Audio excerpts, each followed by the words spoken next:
الحمد لله رب الأرباب ومسبب الأسباب وخالق خلقه من تراب، وأشهد أن لا إله إلا الله وحده لا شريك له، غافل الذنب وقابل التوب شديد العقاب، الذي لانت لقدرته الشدائد الصلاب، والذي خضعت لعظمته الرقاب. وأشهد أن نبينا محمدا عبد الله ورسوله، سيد أولي الألباب، وعليه أنزل أفضل كتاب، وبه بدد الله جل وعلا الظلمات والضباب، صلوات الله وسلامه عليه وعلى آله الطيبين الطاهرين، وعلى جميع الأصحاب والتابعين ومن تبعهم بإحسان إلى يوم الحساب. Toutes les louanges appartiennent à Allah, le Seigneur de tous les seigneurs, l'auteur de toutes les causes et le créateur de sa créature de terre. Et je témoigne que nul ne mérite d'être adoré en dehors d'Allah, l'unique sans associé, le pardonneur des péchés, l'accepteur du repentir et le sévère en châtiment, celui devant lequel se soumettent toutes les forces puissantes, celui devant lequel se rabaissent toutes les nuques. Et je témoigne que notre prophète Mohammed est son serviteur et son messager, le maître des doués d'intelligence, celui sur lequel a été révélé le meilleur des livres, et celui par lequel Allah Jalla wa Ala a éclairé et illuminé les ténèbres et l'obscurité. Ô Allah, évoque-le en bien auprès de toi dans les grandes assemblées, et préserve-le de tout mal dans ce bas monde ainsi que dans l'au-delà, et accorde-lui ta bénédiction, à lui ainsi qu'à sa noble famille, à tous ses compagnons, à ses bien-aimés et à tous ceux qui l'ont suivi jusqu'au jour du jugement. Mes chers frères et sœurs, ceci est notre 10e rencontre parmi les rencontres de notre série Marahilud Dar al-Akhirah, étape vers la demeure dernière. Une série qui rassemble Fiqhul Janaiz, la jurisprudence funéraire, War-Raqa'iq, et l'attendrissement des cœurs. Et nous avions certes évoqué lors de notre dernier discours, nous avions certes parlé de la prière sur le mort, de la récompense qui attend celui qui l'accomplit, et des lois juridiques la concernant. Et ainsi, après avoir prié sur le mort, que ce soit dans la mosquée ou dans un autre lieu de prière, il nous incombe dès à présent de l'enterrer. Car l'enterrement représente un honneur de la part d'Allah Azza wa Jal. Et ceci fait partie des bienfaits qu'Allah Jalla wa Ala a accordés envers les fils de Adam alayhi salam. Car Allah n'a pas laissé son cadavre comme le reste des cadavres jetés parmi les déchets. Et Allah nous a ainsi cité dans le Coran, a ainsi cité cela afin de montrer et de prouver que ceci est une faveur qu'il nous a comblée. Allah Jalla wa Ala nous dit: قُتِلَ الْإِنسَانُ مَا أَكْفَرَهُ مِنْ أَيِّ شَيْءٍ خَلَقَهُ مِنْ نُطْفَةٍ خَلَقَهُ فَقَدَّرَهُ ثُمَّ السَّبِيلَ يَسَّرَهُ ثُمَّ أَمَاتَهُ فَأَقْبَرَهُ. Que périsse l'homme qu'il est ingrat. De quoi Allah l'a-t-il créé? D'une goutte de sperme, il le créa. puis il lui détermina son destin, puis il lui facilita son chemin, puis il lui donna la mort et il le mit au tombeau. Plusieurs interprètes du Coran ont évoqué que la première personne qui a établi et qui a instauré l'enterrement est l'un des fils de Adam alayhi salam, lorsque celui-ci a tué son frère. Ainsi, lorsque son âme l'incita à le tuer, il le tua et devint ainsi du nombre des perdants al-khasiroun, et de ceux qui rendent le remords sur ce crime odieux. Et là, il hésita et ne savait que faire de ce cadavre, du cadavre de son frère. Et soudain, Allah envoya 2 corbeaux en train de s'entretuer. Puis l'un tua l'autre, et alors gratta sur la terre afin de l'enterrer. Alors l'un des fils de Adam, celui qui a tué, aperçut cela et enterra son frère de cette façon. Et ainsi ceci devint une pratique chez les fils de Adam. Mais certes, il nous incombe, mes chers frères et sœurs, il nous incombe avant d'enterrer le mort et avant de préparer sa tombe, d'apprendre certaines lois juridiques. Et ainsi nous parlerons pas aujourd'hui de la manière d'enterrer un mort, car beaucoup d'actions et beaucoup de lois se doivent d'être évoquées, apprises et appliquées. Premièrement, mes chers frères et sœurs, nous devons de veiller à ce que notre mort soit enterré parmi les tombes des gens pieux, des gens vertueux et adorateurs. Car le bon voisinage est un bienfait qu'Allah nous a accordé durant la vie ainsi que pendant la mort. C'est pour cela que le messager d'Allah sallallahu alayhi wa sallam cherchait refuge auprès d'Allah contre le mauvais voisin, comme il fut rapporté par l'imam An-Nasa'i et par l'imam Ibn Hibban, avec une chaîne de transmission bonne selon Abi Hurayra radiyallahu anhu, que le prophète alayhi salatu wa salam a dit: Ô Allah, je cherche refuge auprès de toi contre le mauvais voisin, dans la demeure de la stabilité, car le voisin de la campagne déménage. Et la demeure de la stabilité, Darul Muqamah, est la demeure dernière. Et la preuve en est ce qu'Allah nous dit dans Surat Fatir.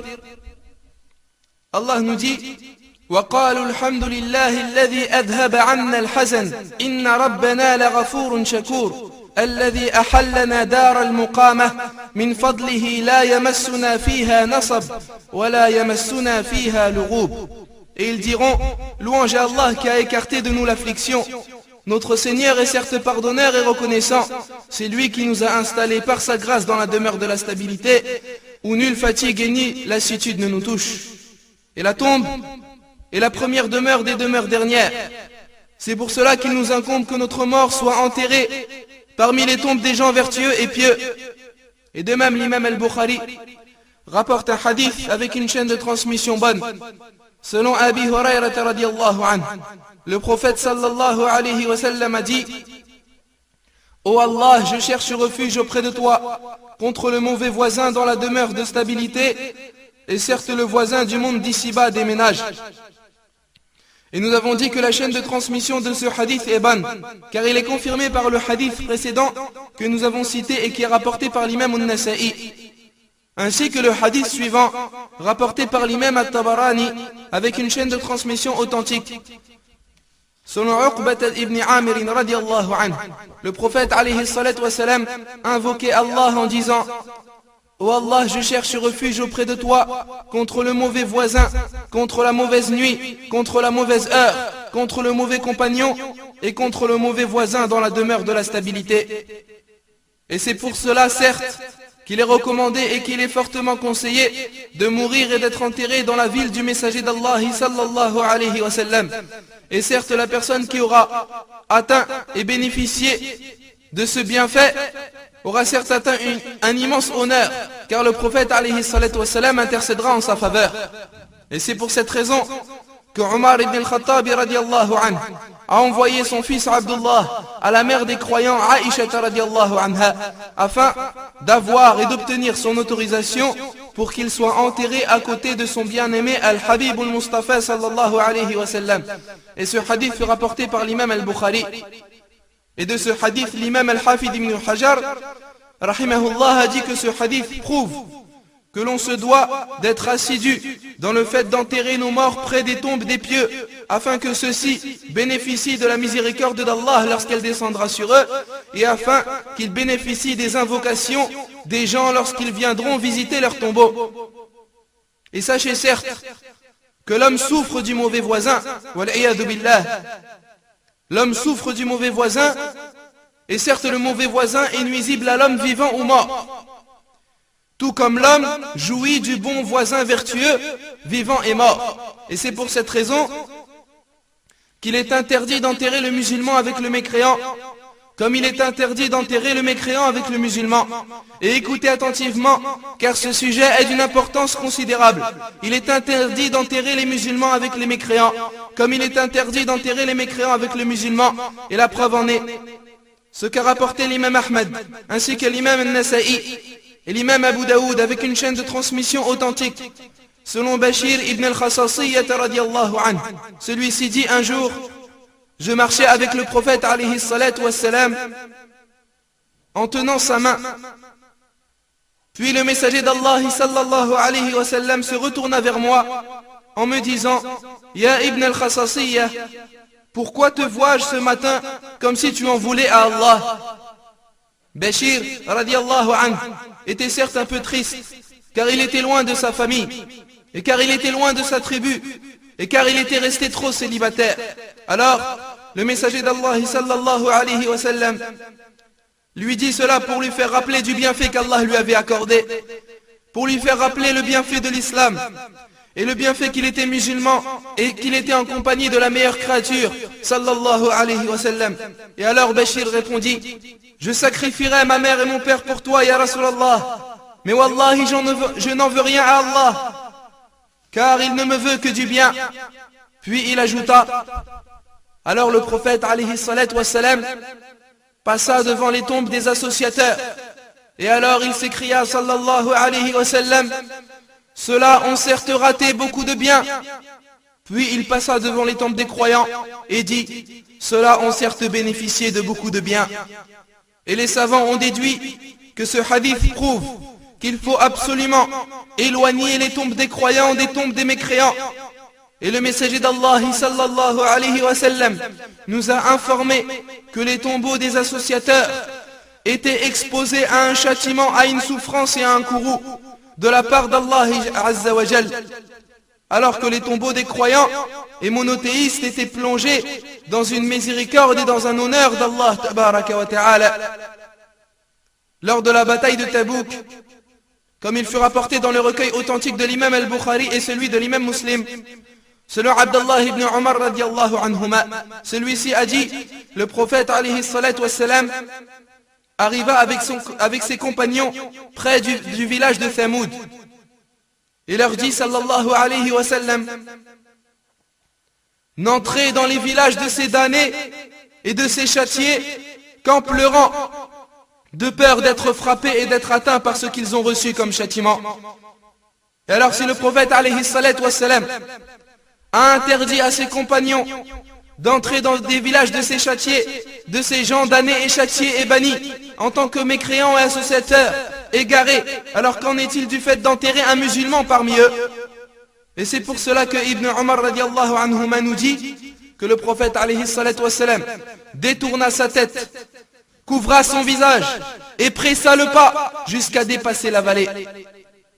Et que la miséricorde d'Allah couvre le savant de l'islam, Shaykhul Islam, Ibn Taymiyyah rahimahullah, lorsqu'on lui demanda où enterrer une femme chrétienne qui est morte avec un fœtus musulman, car son père était musulman.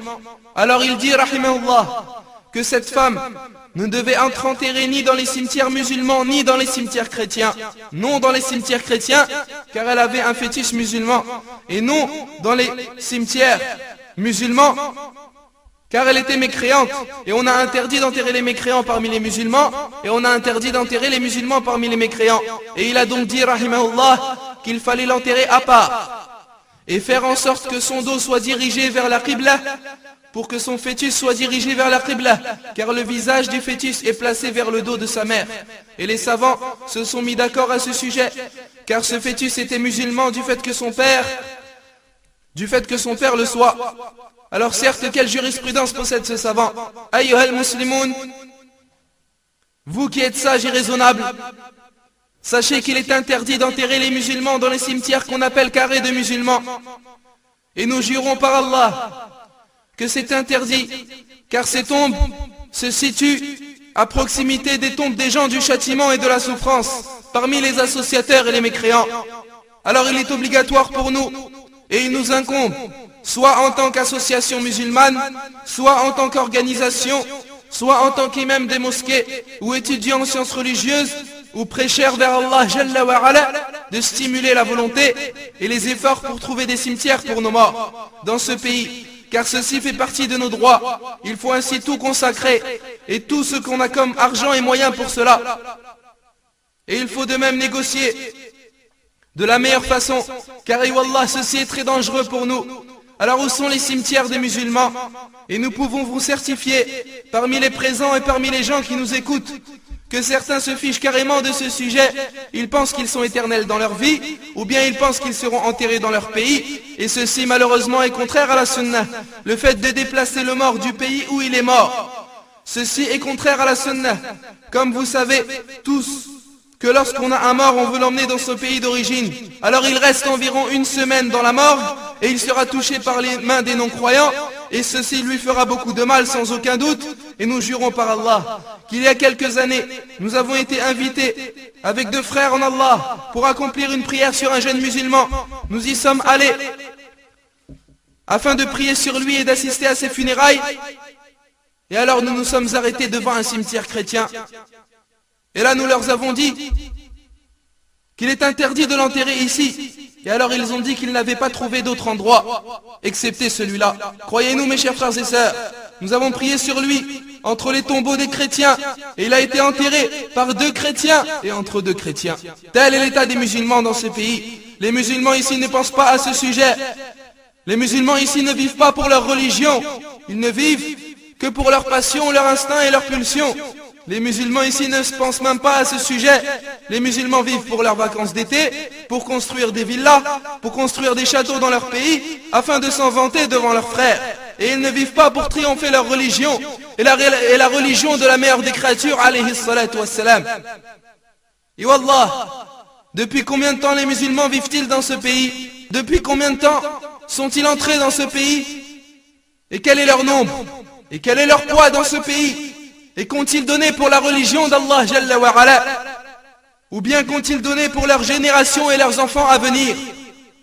Et alors si quelqu'un nous demande, mon cher frère, tu incites les gens à trouver des cimetières pour les musulmans, mais moi je ne veux pas être enterré ici. Moi je veux être enterré dans mon pays d'origine. Alors nous lui disons, mon cher frère en Allah, akhi fillah, ceci est le contraire de la charia, et le contraire de l'origine, et des preuves évidentes, à condition que le musulman puisse être enterré entre les tombeaux des musulmans. Car les morts se font transporter vers un autre pays qu'en cas d'urgence et qu'en cas de nécessité extrême. Et si tu nous dis tu autorises à enterrer les musulmans, alors que ce pays n'est pas musulman, alors nous lui répondons, est-ce certes que si tu es enterré toi ou un autre mort dans un pays mécréant, vous serez les premiers ou les seuls à être enterrés dans un pays mécréant? Alors que certes fut enterrée Haram, une compagne du prophète alayhi salatu wassalam, n'est-elle pas morte et enterrée dans un pays non musulman même de nos jours? Et un autre compagnon, Abu Ayyub al-Ansari radiallahu anhu, n'est-il pas mort et enterré sous les terres de Constantinople? Et beaucoup de compagnons du messager d'Allah alayhi salatu wassalam, ne sont-ils pas morts dans plusieurs pays non croyants et ainsi enterrés là-bas, et leurs tombes témoigneront pour eux le jour de la résurrection?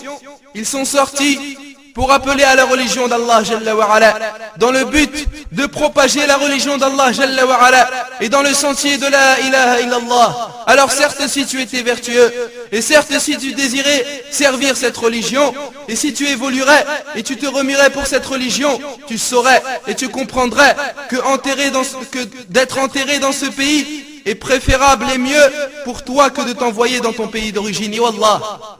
Et la preuve en est, car nous ne prenons pas la parole sans donner de preuves. La preuve en est ce qu'a rapporté l'imam al-Nasa'i et l'imam Ibn Majah, et l'imam Ibn Hibban. Un hadith jugé Hassan, jugé bon par Sheikh al-Albani rahimahullah, selon Abdullah ibn Amr ibn al-As radiyallahu anhuma. Celui-ci nous dit: une personne est née à Médine et est mort à Médine. Et alors le prophète alayhi salatu wassalam se leva, fit la prière sur lui, puis dit: si seulement il était mort dans un autre lieu que son lieu de naissance. Et alors les compagnons radiallahu anhum lui dirent: mais pourquoi ya Rasulallah? Alors il répondit alayhi salatu wassalam: pour un homme qui n'est pas mort dans son lieu de naissance, il aura certes et possédera au paradis un terrain aussi vaste que la distance entre son lieu de naissance et son lieu de mort. Cela signifie que de son lieu de naissance jusqu'à son lieu de mort, toute cette distance lui appartiendra au paradis. Et ce hadith ne contredit pas le hadith qui évoque le bienfait de mourir dans la ville d'El-Médine. Il y a une différence entre ces deux hadiths. Une personne qui est née là-bas, ou une personne qui y émigre, et patiente dans ces moments, puis y meurt, n'est pas comparable à une personne qui sort de là-bas pour appeler les gens vers Allah Jalla wa Ala. Et mes chers frères et sœurs, nous disons en toute simplicité que si vous travaillerez pour votre religion, et que si vous étiez vraiment des personnes bienfaisantes, et que si vous aidiez à exécuter de bons projets, dans ce cas, si vous mourrez dans un pays qui n'est pas votre lieu de naissance, alors, Wallah, ceci serait un bienfait pour nous et pour vous, à condition que vous soyez enterrés entre les musulmans. Alors, où sont les gens sages? Où sont les musulmans riches? Est-ce que l'on trouve cette idée et cette conscience parmi les gens musulmans et parmi les gens raisonnables sur le fait de trouver des cimetières pour eux? Et Wallah, construire et créer des cimetières représente des œuvres parmi qui ont des récompenses qui ne cesseront pas auprès d'Allah Azza wa Jal. Certes, les bons prédécesseurs veillaient à créer des cimetières, et ceci afin d'obtenir la récompense que le prophète alayhi salatu wassalam nous a promis, et celle qu'il a citée dans le hadith de Abi Rafi' radiallahu anhu, rapporté par l'imam al-Bayhaqi et par l'imam al-Hakim selon les conditions de l'imam Muslim et selon les conditions de l'imam al-Dahabi. Un hadith que Sheikh al-Albani a confirmé également, où le prophète alayhi salatu wassalam a dit: celui qui creuse une tombe pour un mort et qu'il l'inhume, Allah lui inscrit une récompense équivalente à celle de construire une demeure qui l'abrite jusqu'au jour de la résurrection. Un hadith considérable et merveilleux.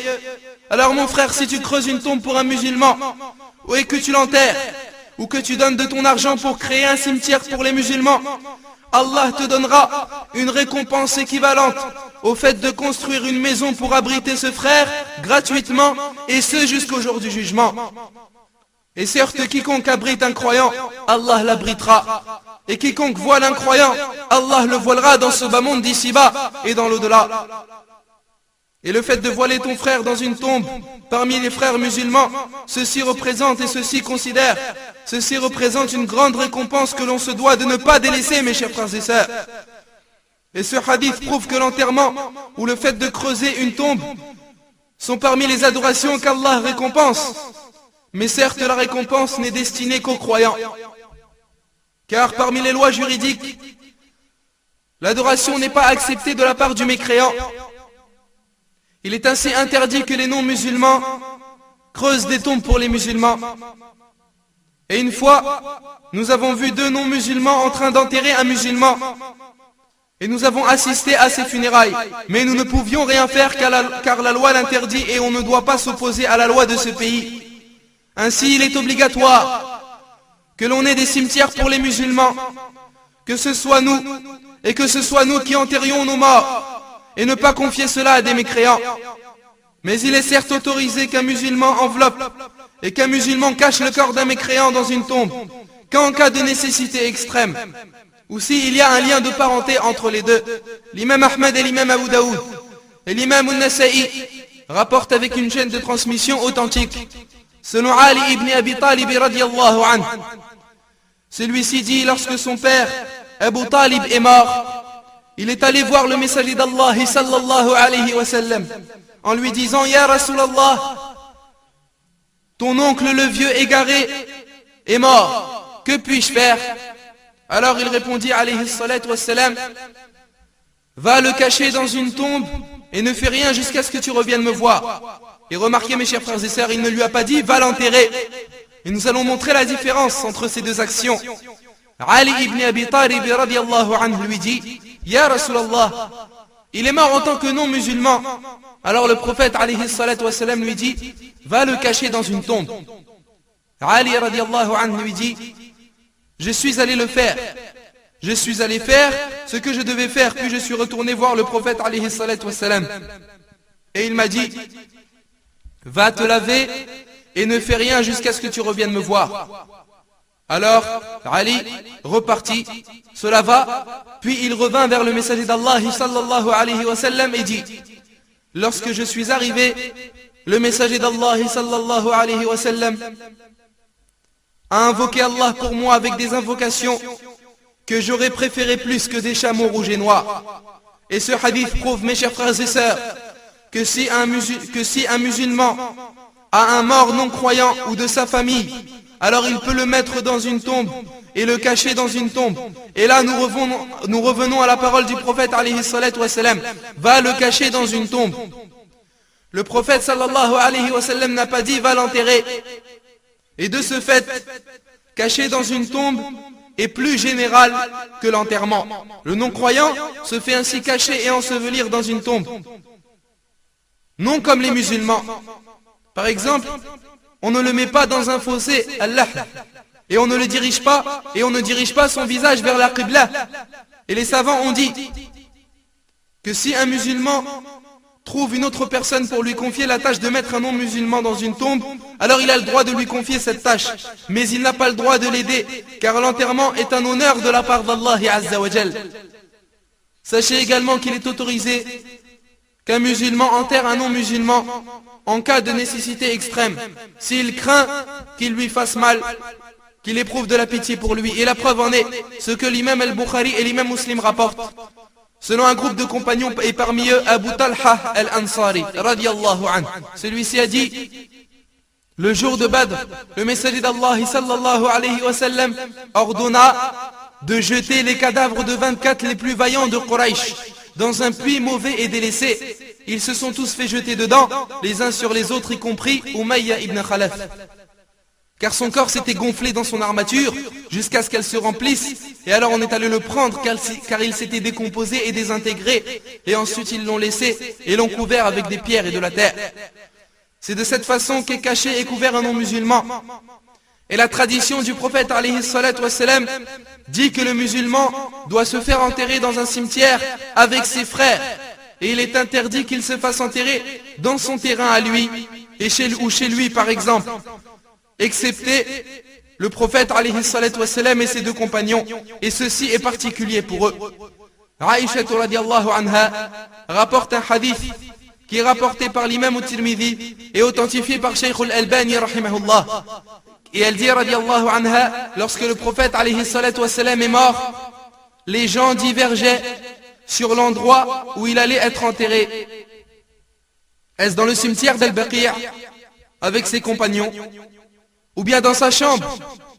Et alors, Abu Bakr radiyallahu anhu dit, j'ai entendu une parole du prophète alayhi salatu wassalam que je n'ai jamais oubliée.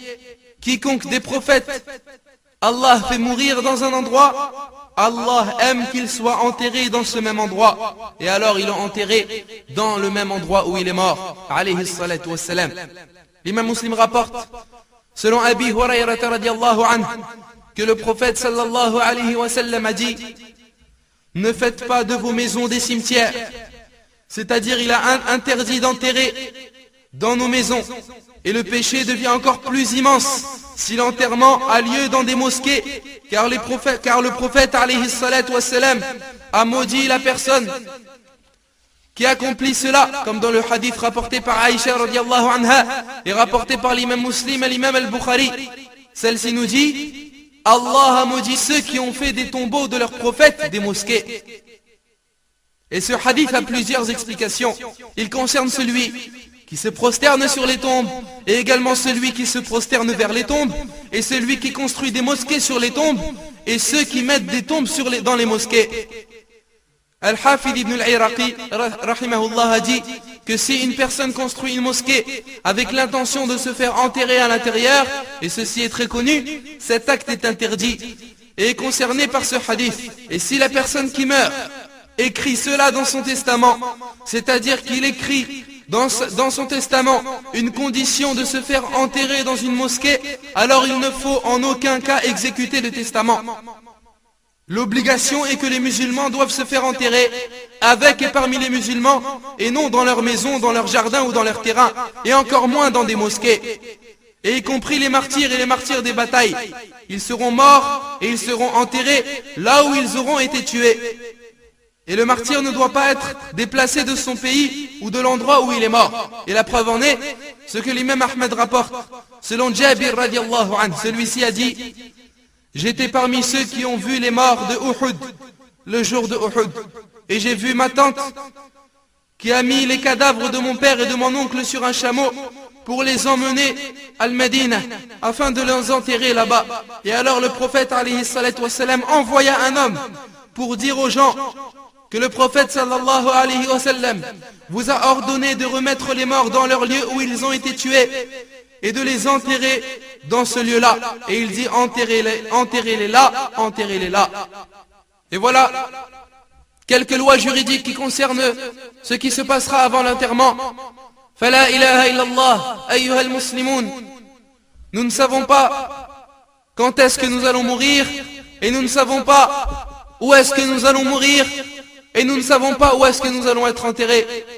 Alors, certes, je demande à Allah qui nous fasse mourir sur le monothéisme pur et sur la foi sincère. Et ainsi Allah est véridique lorsqu'il nous dit: وَمَا تَدْرِي نَفْسٌ مَاذَا تَكْسِبُ غَدًا وَمَا تَدْرِي نَفْسٌ بِأَيِّ أَرْضٍ تَمُوتُ إِنَّ اللَّهَ عَلِيمٌ خَبِيرٌ. Et personne ne sait ce qu'il acquérera demain, et personne ne sait dans quelle terre il mourra, car certes Allah est omniscient et parfaitement connaisseur. Et l'imam Ahmed rapporte de même avec une chaîne de transmission authentique et authentifiée par Cheikh al-Albani rahimahullah, selon Abi Hurayrata radiallahu anhu, que le prophète sallallahu alayhi wa sallam a dit: lorsqu'Allah veut faire mourir une personne dans un lieu précis, alors il fait en sorte qu'il aura à faire des affaires dans ce lieu. Et j'implore à Allah azza wa jal, par son immense nom, par lequel lorsqu'il est questionné il répond, et par lequel lorsqu'il est invoqué il donne, qu'il nous fasse mourir de la meilleure des façons. Innahu waliyyu dhalika wal qadiru alayh. Lui seul en a la capacité et le pouvoir. Et en tenant ces propos, j'implore le pardon à Allah pour moi ainsi que pour Alhamdulillahi wahdah, wassalatu wassalamu ala man la nabiyya ba'dah, wa ashhadu an la ilaha illa Allah wahdahu la sharika lah, wa ashhadu anna nabiyyana Muhammadan abdullahi wa rasuluh. Allahumma salli wa sallim wa zid wa barik alayhi وعلى آله وأصحابه وأحبابه وأتباعه وعلى كل من صار على ضربه واستنى بسنته واقتفى أثره إلى يوم الدين. Mes chers frères et sœurs, voilà ainsi ce que vous avez appris parmi quelques lois juridiques précédant l'enterrement du mort. Et sachez que s'il n'y a pas de cimetière musulman, alors dans ce cas-là, il est autorisé d'envoyer le mort. Et il est autorisé de le déplacer du pays où il est mort. Et la preuve en est ce que Sa'd ibn Abi Waqqas radiallahu anhu et que Sa'd ibn Zayd sont morts dans un lieu qui s'appelle Al-Aqiq, puis ils se sont fait rapatrier dans la ville d'Al-Madina afin d'avoir la bénédiction sur le fait de se faire enterrer près de leur prophète alayhi salatu wassalam. Et ensuite sachez qu'il faut que toute personne se charge d'enterrer les morts, et il faut qu'ils connaissent quelques lois juridiques, comme le fait de bien creuser la tombe et de bien l'approfondir, c'est-à-dire qu'elle soit bien profonde. Et la preuve en est ce que le prophète alayhi salatu wassalam a demandé le jour de Uhud sur la façon d'enterrer. Et il a dit alayhi salatu wassalam: approfondissez la tombe et perfectionnez-la, creusez et perfectionnez, ou comme le prophète alayhi salatu wassalam a dit. Et le hadith est rapporté par les gens de Sunan. Et c'est un hadith de Hisham ibn Amir radiallahu anhu. Et un jour, il est sorti alayhi salatu wassalam dans un convoi funéraire d'un homme parmi les Ansar. Et alors le prophète alayhi salatu wassalam s'est assis au bord d'une tombe que l'on était en train de creuser, et il a ordonné à la personne qui creuse de l'élargir au niveau de l'endroit où la tête doit être établie, et qu'à l'endroit également où les pieds doivent être mis, de l'élargir également. Et ce hadith a été rapporté par l'imam Abu Daoud et par l'imam Al-Bayhaqi. Et le devoir est d'améliorer le creux et le fossé des tombes pour les musulmans. Omar radiallahu anhu nous dit: lorsque vous creusez une tombe, faites en sorte qu'elle soit plus profonde que la hauteur d'un homme. Mais ce que les gens font de nos jours, c'est tout à fait le contraire. Nous avons vu plusieurs tombes dans certains pays qui n'ont pas été creusées comme l'a indiqué la sunna. Et le mieux pour la tombe, c'est qu'elle soit composée d'un fossé, c'est qu'elle soit un sépulcre. Allah. Et celui-ci est un trou qui se creuse dans un des deux côtés de la tombe, dans la direction de la Qibla. Et le mort entre et se fait enterrer dans ce trou. Et ceci est le mieux, car la tombe du prophète alayhi salatu wassalam est comme cela. Et la preuve en est ce qu'ont rapporté l'imam Ahmad et l'imam Ibn Majah, avec une chaîne de transmission bonne. Comme a dit l'imam Ibn Hajar, selon Anas radiallahu anhu. Celui-ci a dit, lorsque le messager d'Allah sallallahu alayhi wa sallam est mort, un homme qui creusait des tombes avec des sépulcres, c'est-à-dire Allah, dans un des deux côtés de la tombe, et un autre qui creusait des tombes sans sépulcre, c'est-à-dire sans fossé, se sont présentés. Et alors les compagnons voulaient choisir la meilleure chose pour le prophète alayhi salatu wassalam, et dont Allah serait satisfait. Et alors ils ont fait la prière de l'istikhara, ils ont fait la prière de la consultation, et ils ont appelé tous les deux hommes. Et on dit entre eux que celui qui arriverait le premier, ce serait celui qui creusera la tombe du prophète alayhi salatu wassalam. Le premier arrivé fut celui qui creuse les tombes avec les sépulcres, c'est-à-dire avec les fossés. Telle est la tombe ainsi du messager d'Allah sallallahu alayhi wa sallam. Et Allah a choisi ce qui était le mieux pour son prophète alayhi salatu wassalam. Et c'est pour cette raison que Sa'd ibn Abi Waqqas a enjoint dans son testament et a dit: lorsque je mourrai, creusez-moi un fossé, et après m'avoir déposé dedans, mettez des briques séchées pour la refermer, comme a été fait avec la tombe du prophète alayhi salatu wassalam. Alors le mieux, mes chers frères et sœurs, c'est le fossé Allah. Et les gens du Sunan ont rapporté avec une chaîne de transmission authentique,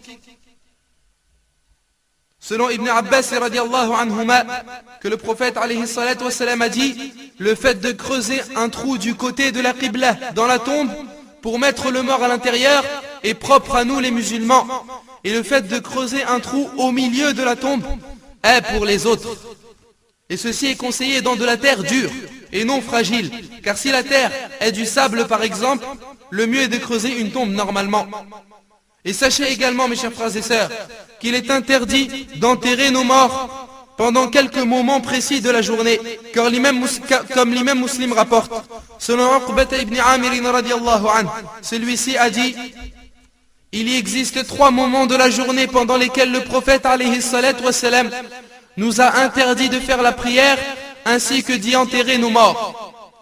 Le premier moment est lorsque le soleil se lève, entre le moment où le soleil se lève et le moment où il s'écarte du sol de l'équivalent d'un javelot ou de 2 javelots. C'est-à-dire une demi-heure après que le soleil se soit levé. Pendant ce temps, il est interdit d'enterrer un mort, sauf en cas de nécessité extrême, comme l'ont affirmé les savants. Et par exemple, si on a peur que le mort se décompose rapidement. Le deuxième moment, entre le moment où le soleil est au milieu du ciel, jusqu'à ce qu'il commence à s'incliner. Et ceci, c'est pendant une demi-heure avant la prière du Dhuhr. Et le troisième moment, une demi-heure avant que le soleil se couche. Pendant ces 3 moments, il est interdit d'enterrer nos morts, sauf en cas de nécessité extrême. Et les savants ont dit également qu'il est détestable d'enterrer le mort la nuit.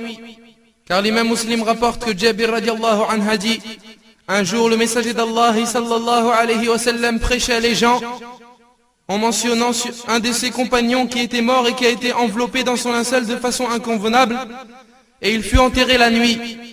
Et le messager d'Allah sallallahu alayhi wa sallam réprima cet acte d'enterrer un mort la nuit sans faire la prière sur lui, à moins que l'on soit obligé.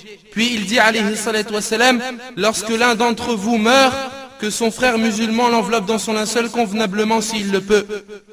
Mais la loi juridique affirme seulement qu'il est détestable et non pas interdit. Il est détestable d'enterrer un mort la nuit. Pourquoi cela? Car il se peut qu'il ne soit pas bien enseveli, et il se peut qu'il n'y ait pas de musulmans pour prier sur lui, ni pour assister à son convoi funéraire. Et ainsi, ils craignent également de marcher sur les tombes des musulmans et de leurs frères. Telles sont les causes qui font que l'enterrement du mort la nuit est détestable. Mais nous avons dit, excepté en cas de nécessité extrême, car le prophète alayhi salatu wassalam a été enterré certes la nuit, ainsi que Abu Bakr radiallahu anhu, et ainsi que la femme qui nettoyait la mosquée, et d'autres parmi les compagnons du prophète alayhi salatu wassalam.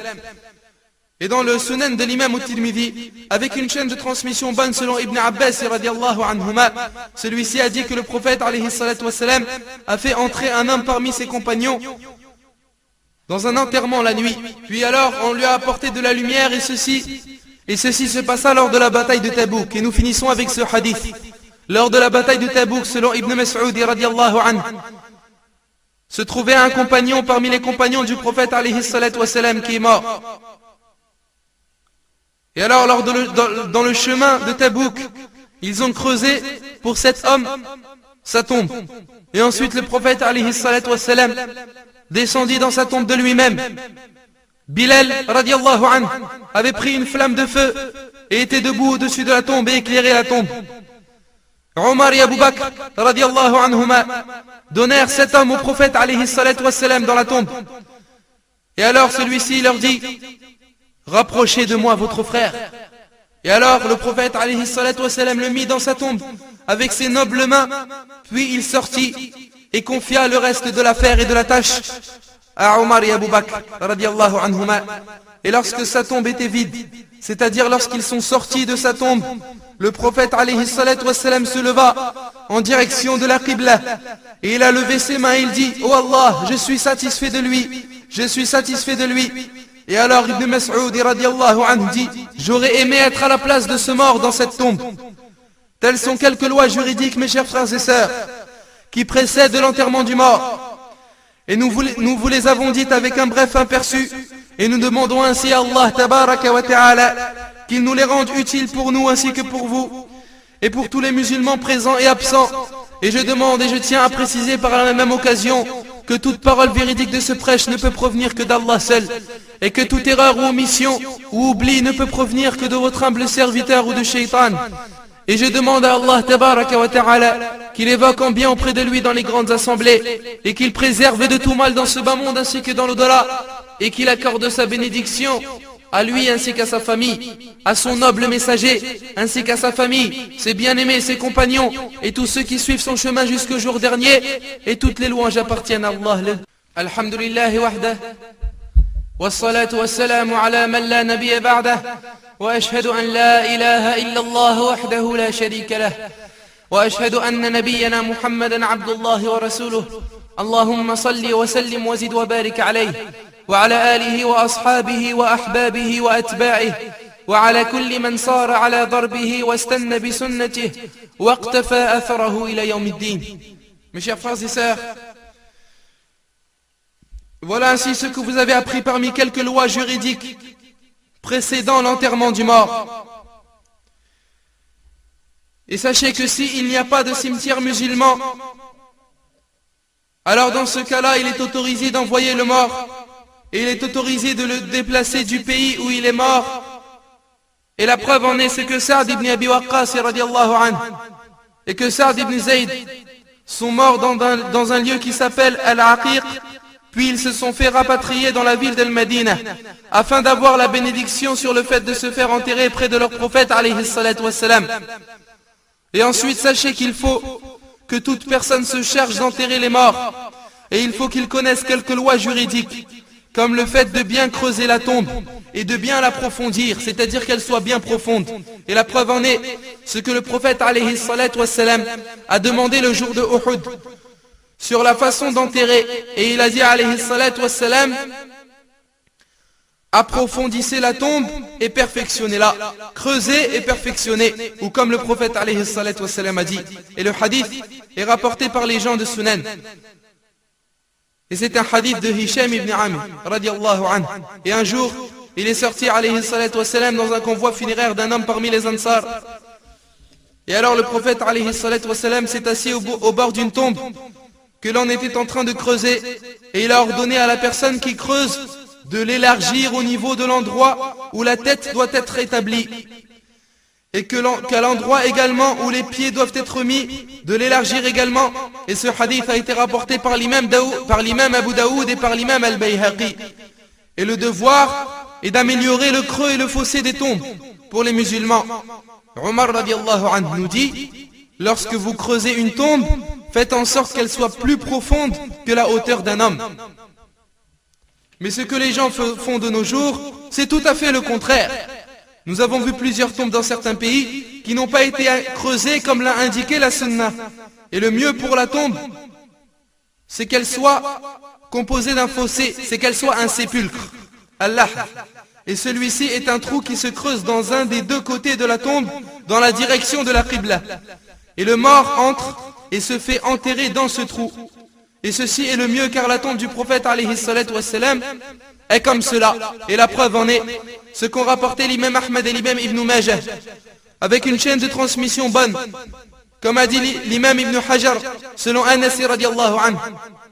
Celui-ci a dit, lorsque le messager d'Allah sallallahu alayhi wa sallam est mort, un homme qui creusait des tombes avec des sépulcres, c'est-à-dire Allah, dans un des deux côtés de la tombe, et un autre qui creusait des tombes sans sépulcre, c'est-à-dire sans fossé, se sont présentés. Et alors les compagnons voulaient choisir la meilleure chose pour le prophète alayhi salatu wassalam, et dont Allah serait satisfait. Et alors ils ont fait la prière de l'istikhara, ils ont fait la prière de la consultation, et ils ont appelé tous les deux hommes.